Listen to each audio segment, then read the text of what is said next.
Ce patron de PME n'en peut plus. Après 3 mois de négociations avec la grande distribution, il espérait ce matin un accord. Aucun n'a été trouvé. Au pied du mur, il envisage une décision radicale.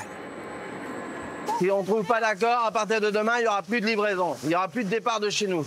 Ce qu'il souhaite, 6% de hausse en rayon. La grande distribution, elle, 2% maximum.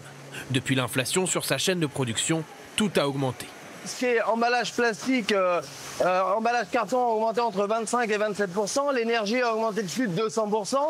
Et après, pour transporter ces biscuits chez nos clients, le transport a lui-même augmenté de 25%. Mais les grandes surfaces, elles, veulent absolument faire baisser les prix et contenir l'inflation. Aujourd'hui, dans notre matinale, cette enseigne dit y être parvenue. On va ramener l'inflation alimentaire qui était montée à 21%, on va sur 2 ans, on va la ramener à 2-3% par an. Pas de baisse globale donc, sauf sur les articles à base de blé, comme les pâtes ou les produits de petit déjeuner. Tous les accords n'ont pas encore été signés. Les 15 000 PME concernées ont jusqu'à minuit pour négocier. Les négociations se font vraiment sur la dernière ligne droite. On n'était qu'à 50% à peu près la semaine dernière et 80% dans le week-end. Donc on voit bien que tout se fait jusqu'à la dernière limite. Dernière ligne droite aussi pour les grandes marques. Elles sont toujours en discussion. Pour le moment, les distributeurs refusent les hausses exigées par les industriels.